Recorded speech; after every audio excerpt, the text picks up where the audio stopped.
My brother-in-law died suddenly, and now my sister and her kids have to sell their home. That's why I told my husband we could not put off getting life insurance any longer. An agent offered us a 10-year, $500,000 policy for nearly $50 a month. Then we called SelectQuote. SelectQuote found us identical coverage for only $19 a month, a savings of $369 a year. Whether you need a $500,000 policy or a $5 million policy, SelectQuote could save you more than 50% on term life insurance. For your free quote, go to SelectQuote.com. SelectQuote.com. That's SelectQuote.com. SelectQuote. We shop. You save. Full details on example policies at SelectQuote.com/commercials. Okay, round two. Name something that's not boring. A laundry? Ooh, a book club. Computer solitaire, huh? Ah, sorry, we were looking for Chumba Casino. That's right, ChumbaCasino.com has over 100 casino-style games. Join today and play for free for your chance to redeem some serious prizes. ChumbaCasino.com. No purchase necessary. Void where prohibited by law. 18+ terms and conditions apply. See website for details.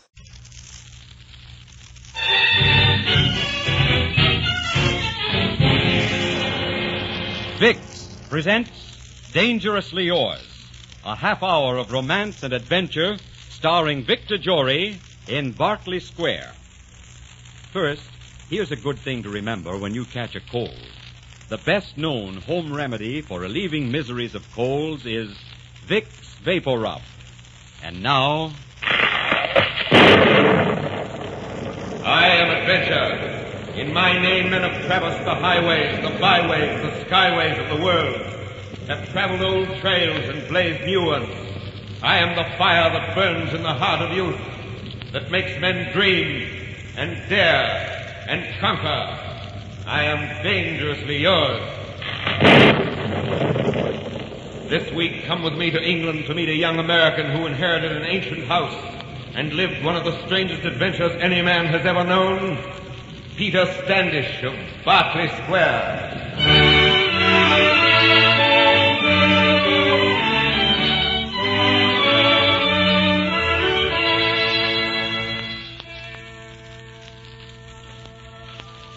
They tell me I've been very ill. Perhaps I have. But I've also been on the most inconceivable adventure that could be imagined. I have crossed the bridge from the present to the past. I have gone from this century back into the 18th century. I have traded places with my own great-great-grandfather, Peter Standish. That same great-great-grandfather whose portrait hangs there over the fireplace. When this strange adventure began, I was with Marjorie. Peter, that's the most amazing thing I've ever seen in my life. Why, you might have sat for that portrait of your great-great-grandfather yourself. Marjorie, wouldn't you love to change places with him? Just imagine walking the quiet streets of London in the 18th century, breathing pure air instead of gasoline, riding in sedan chairs instead of taxicabs. Wouldn't that be an adventure? Yes, but it would be an impossible one, Peter. No, you're wrong. What I'm getting at is this, that to God there is no past, present, and future. Time as we know it is nothing but an idea in the mind of man. Do you see, Marjorie? Peter, darling, you've been working too hard. You aren't being practical or sensible. You haven't been from the time you inherited this house and came here to live. I don't think it's good for you. This house gave me the idea. I tell you, the possibility of going back in time is perfectly logical. It may sound convincing, Peter, but of course it's impossible. No, my dear, the past is over and gone. You're wrong, Marjorie. Look, I have some of the past right here in my hands. It's Peter Standish's diary. Would you like to know a little about him? I've been studying it so hard I know it almost by heart. His trip from New York to England took 27 days in a bark called the General Wolfe. It says, too, that Reynolds didn't want to paint his portrait. That's the one over the fireplace. I've been curious about that. But he must have painted it. It's obviously Reynolds. Yes, that's certain. Now, let's see. Oh, yes. He married the eldest Pettigrew girl, Kate, in this very house. They had children who died here. And there was a younger sister, Helen. Her family tried to force her into a marriage she hated. The diary stops before that's settled. And look here. Please, Peter, it's all very interesting, but suppose you tell me about it some other time. Oh, you look so tired and flushed. I'm going to get you some tea. I wish you understood. Marjorie, are you sure you want to marry me when there's so much you don't understand about me? Of course I want to marry you, darling. You're just a little tired. You don't really think you could go back into the 18th century. Now, you just sit there while I get you some tea. I sat there staring about the room, staring at the rich, mellowed walls, the satin-smooth tables, the dignified chairs. And the past was alive in that room, and I knew it. The firelight flickered on the ceiling and touched to gold the face of my ancestor, Peter Standish. And in some curious way, I felt as though I were looking at myself. And then outside, I heard a coach on cobblestones. And then I laughed to myself. A coach? Cobblestones? Why, they had had wood blocks in Berkeley Square for ages. They were quieter even than the asphalt in New York. And then I heard a woman's footstep, and I turned expecting to see Marjorie, and saw... Oh, I bid you good evening. I suppose you're my cousin Peter from America. We had your note that you'd arrived in London. But how did you get into the house without any of us hearing you? I jumped to my feet staring at her, staring at this woman dressed in hooped satin, her hair piled high on her head, her shoulders bare. I touched my own sleeve. That was satin, too. And I looked down and saw that I was dressed in the clothes of the man in the portrait. And then I looked to the wall, but it was gone. There was no portrait there. Well, Cousin Peter, are you going to stand there staring at me all evening? I beg your pardon. You must be my cousin Kate. Or is it Helen? I'm Kate, sir. But how did you get here in all this rain without getting wet? Well, I came in a coach. Oh, I see. I rang the bell, but no one answered, so I came in. The bell? You rang the bell? What bell? Oh, I mean, the knocker, of course. Well, in any event, I'm most happy to welcome you, Cousin Peter. And if you'll come with me, my mother, sister, and brother will also bid you welcome. We've all been looking forward to this meeting for some time. I followed her out into the hall, my heart pounding with excitement. The miracle had come to pass. I was in the 18th century. We went down the hall, and there in the gracious candlelit sitting room was the Pettigrew family. Lady Anne and Helen, and the young Pettigrew, Tom, looking a bit the worse for drink. And there was also a small, fat, unpleasant-looking man who I judged to be Helen's unwanted suitor, Mr. Throssell. Lady Anne gave me a most cordial welcome. Well, well, Cousin Peter, what a delight this visit of yours is indeed. Kate has been all aflutter about it for weeks. Indeed, so have we all. How gracious of her, and of you. This is my other daughter, Helen. How do you do, Cousin Peter? How do you do, Cousin Helen? And this is my son, Tom. How do you do? Who will no doubt show you around town. And this is Helen's fiancé, Mr. Throssell. How do you do, Mr. Throssell, gentlemen? It's my pleasure, gentlemen. Did you like the cashmere shawl your aunt sent you for your birthday, Helen? Cashmere shawl? Is there a shawl in that parcel? I haven't opened it yet. Peter, how could you possibly know it was a shawl? How could you possibly know? I don't, really. It was only a guess, you see. Well, shawls are so popular nowadays. Well, aren't you clever to guess? It is a shawl. My sister wrote me about it. Well, come now. You must be shown to your room. Dinner's not so long away. Come, my dear boy, come.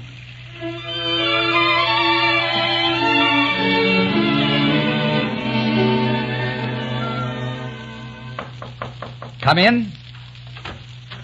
Oh, hello, Helen. Pardon the intrusion, Peter. Mother thought I should see if you were comfortable. I'm very comfortable, thank you. Where's Kate? She's helping Mother downstairs. Cousin Peter, may I ask you something? Why, of course.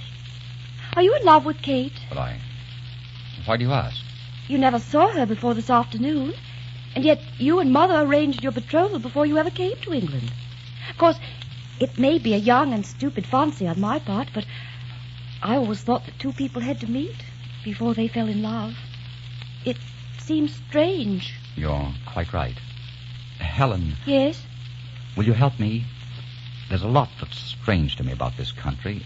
I'll need a bit of guidance. Why, yes, I'd be very glad to. And now I'll leave you. Good afternoon, Cousin Peter. Helen, Yes, Peter? you're very sweet. Yes. And I think my great-great-grandfather was absolutely screwy. Screwy? That's just a New York expression. Oh. Good afternoon, Helen. Good afternoon, Cousin Peter. Oh, excuse me for banging the door.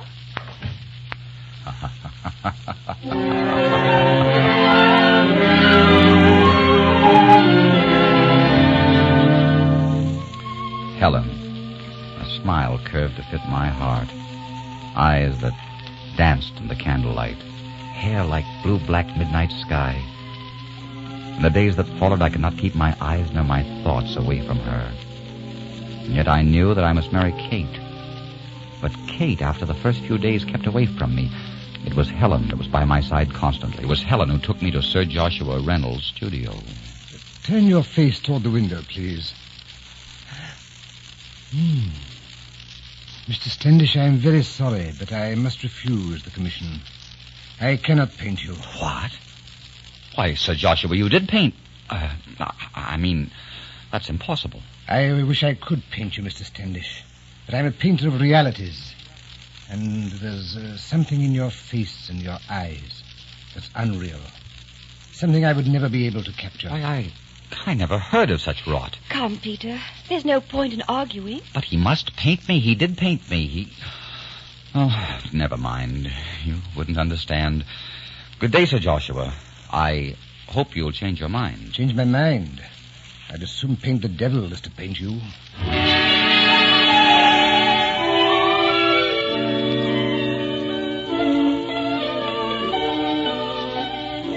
Kate, wasn't this to be my dance? Yes, but I have a headache. I don't quite feel up to dancing just now. Well, since you have a headache, Kate, let's go outside in the balcony for a breath of air. Well, I really shouldn't. I wanted to see Mother. Just for a moment, Kate. Come, let's go out here. It's a beautiful night, isn't it? Yes, I suppose so. Kate, what's the matter? You've been avoiding me all evening. Have I? You certainly haven't been avoiding my sister. Don't tell me you're jealous. You don't need to be, you know. Jealous? No, I'm relieved. But I fear for Helen. Peter Standish, you're a very strange and frightening man. Oh, now, Kate, you're letting gossip upset you. I know what people are saying about me, and of course it's ridiculous. Yes, you know what people are saying. And you know what I'm thinking right now. You always know.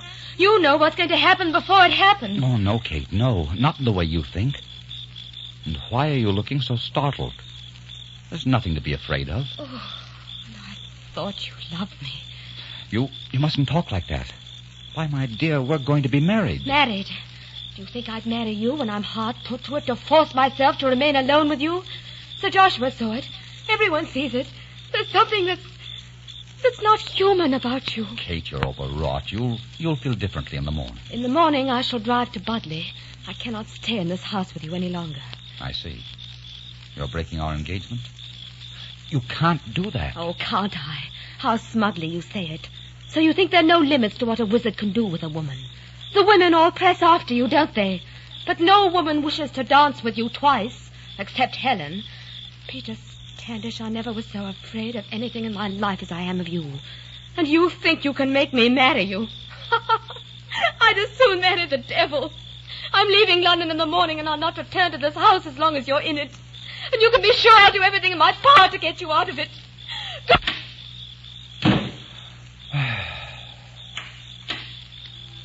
Peter? Oh, Helen. Peter, come and dance with me. You're not afraid of me, Helen. You're not afraid to dance with me. How can you be afraid of someone you love? Oh, come and dance with me, Peter.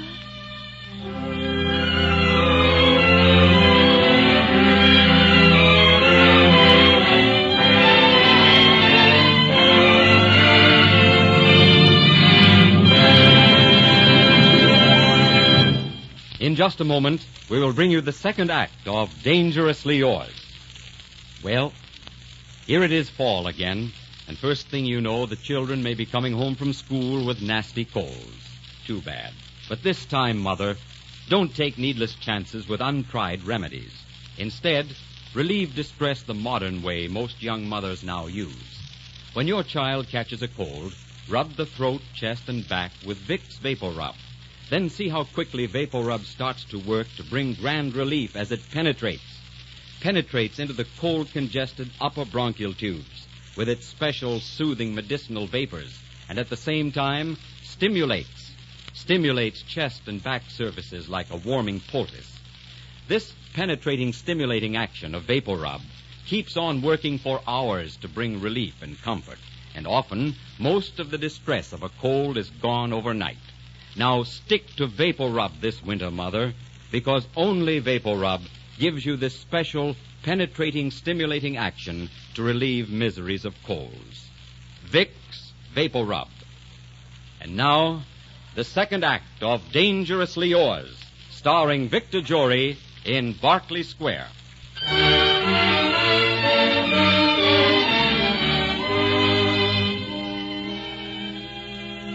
Peter, it's very late. Are you going to walk up and down the library all night? I can't sleep, Helen. You're worried about Kate, aren't you? Well, don't be. She'll be all right when she returns. Peter, tell me what all this mystery means so that I can explain it to her. Tell me how you can know things you couldn't know. First, it was about my shawl, and since then, so many things. Well, Helen, But it's true, Peter. You do see ahead. We all know you do. Oh, Peter, tell me how you do it. I want to see ahead, too. I'd love to know about the future. But I couldn't tell you, dear. You wouldn't understand. There aren't any words to make you understand. You say there aren't any words because these things must come to your mind in visions, Peter. And I think I could see them, too, through your eyes. Oh, let me try. Look at me, Peter. Look at me. Very well. I'm looking. And I was right. I can see. I see this room, this very room. It blazes with magic lights, Peter. And there's your portrait on the wall. Then Reynolds did paint it, just as you said he did. Now I see sunshine, white clouds, great birds bigger than 100 eagles. Aeroplanes. Machines with men in them. And below them, reaching to the sky, a fairy dream city. And, oh, Peter, look down on the ground. You're looking, Helen, into the great age of mechanism. Trains, automobiles, factories, radio. An age of miracles and of great truths.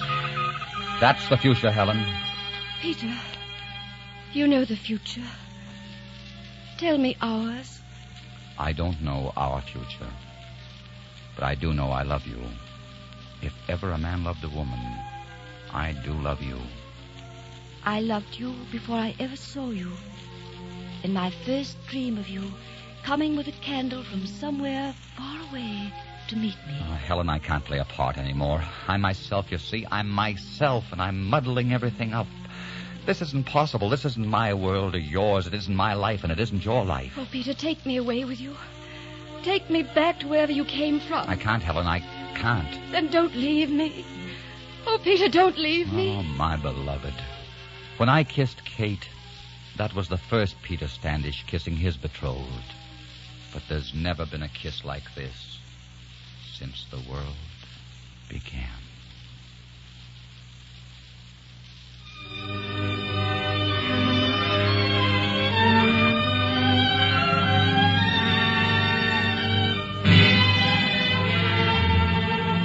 Well, Kate, so you've come back from Berkeley. Well, let me tell you something. Your Peter has asked for Helen's hand in marriage. What do you think of that? Mother, you wouldn't let Helen marry him. You wouldn't do that. This marriage must not be. Don't worry, my dear. I shall see to that.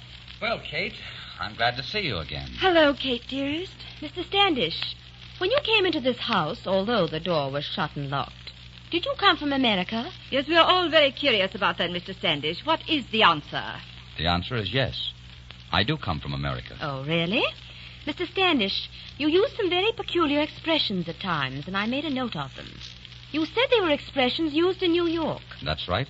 Indeed. Well, on my way home, I stopped at the legation in Grosvenor Square. Should not the American minister, Mr. Adams, know what words are used in New York? Mr. Adams is from Massachusetts. I asked him, nevertheless. He had never heard of one of them. As a matter of fact, those expressions are not used in America, and they're certainly not used in England. If they're used at all, the devils use them in hell.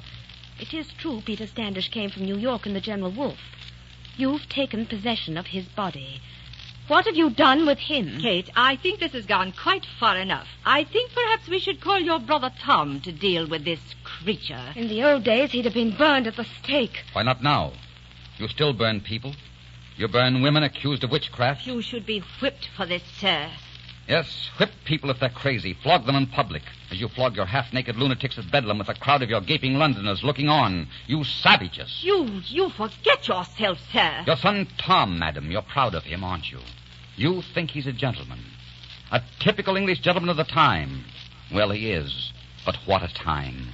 Dirt, disease, cruelty, smells. You, Kate, you may be a fool, but you're the best of the lot. For you're trying in your silly way to help Helen now.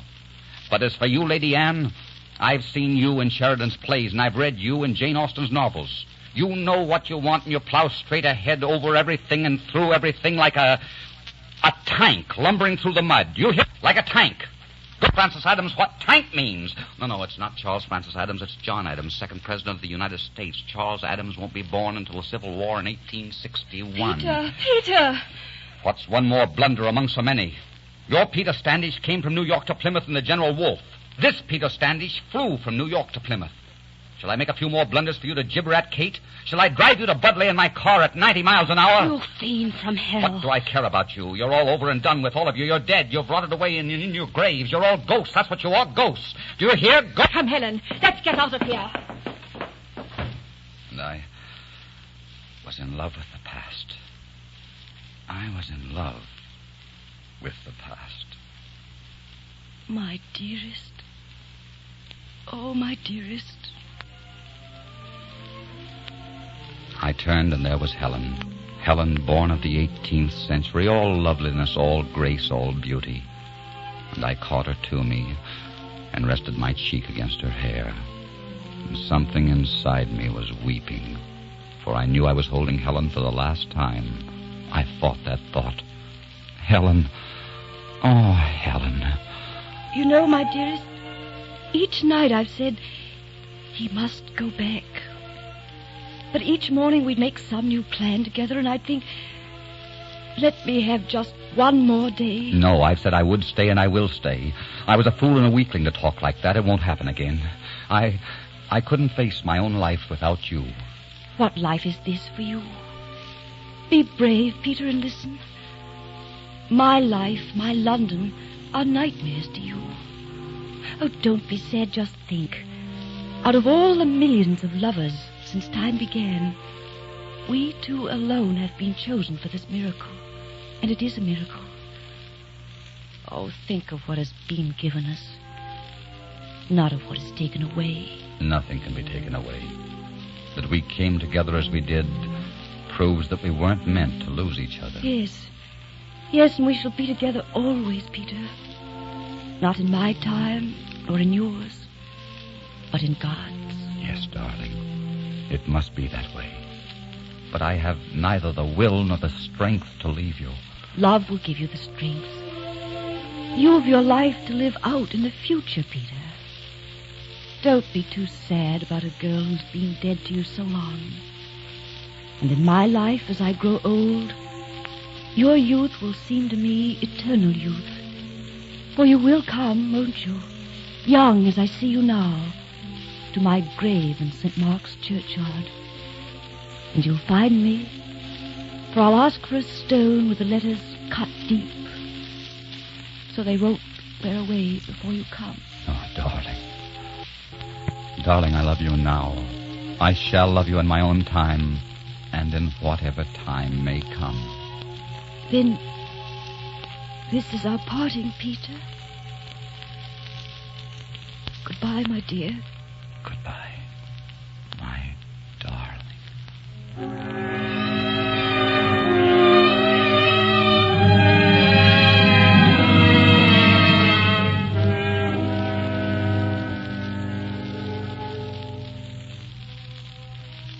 I left her and walked down the corridor into the library.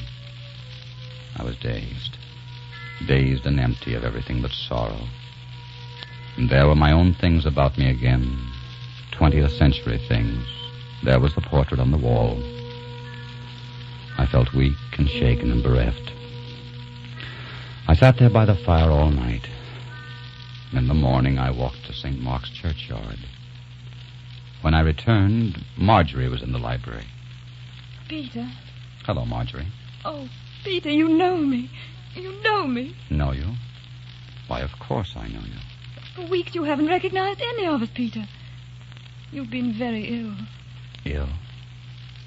Yes. Yes, I've been ill. But you're all right now. You look yourself again. Oh, thank God you're all right now. Marjorie, there's something I must tell you. Yes, Peter. I can't marry you. I'm very sorry, but I'm not in love with you, and it wouldn't be right. All right, Peter. If that's the way you want it. Perhaps you'll change your mind. I hope you will. What's that piece of paper you're holding? It's an epitaph.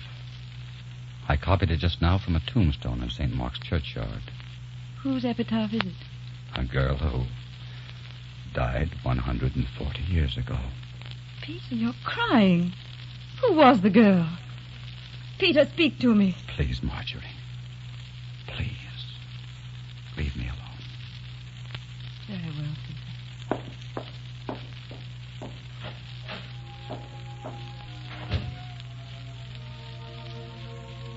Here lies in the confident hope of the blessed resurrection and life eternal Helen Pettigrew, beloved younger daughter of Sir William Pettigrew and Lady Anne Pettigrew, who departed this life June the 15th, 1787, aged 23 years. Oh, my dear, I've seen your shadow on the stairs, and I've seen your hand rest on this desk, and I've seen you sitting by that window. And you'll always be close to me in this house. You'll always be the living, beautiful soul of this house. And I know that we shall be together. Not in your time, nor in mine, but in God's.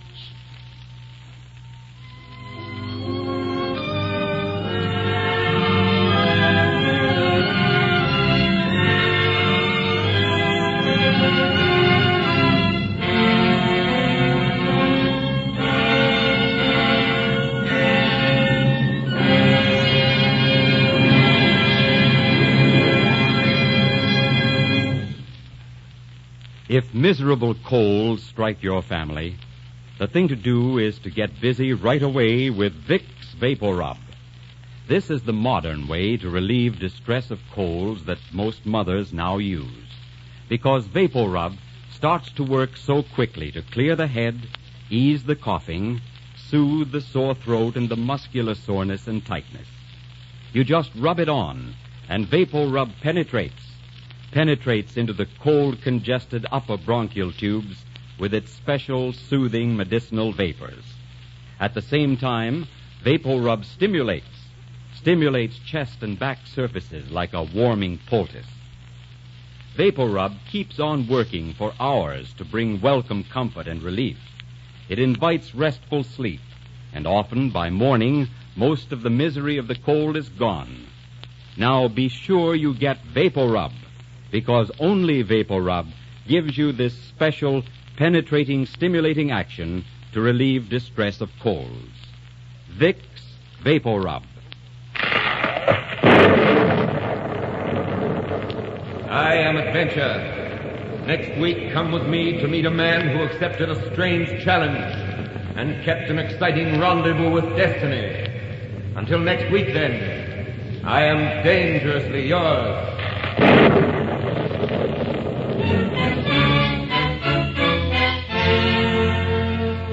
Our script, based on the play Berkeley Square, was written by Jean Holloway and directed by Richard Sandville. The role of Helen was played by Gertrude Warner.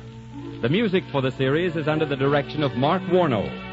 Be sure and listen next week to another exciting adventure starring Victor Jory in Dangerously Yours.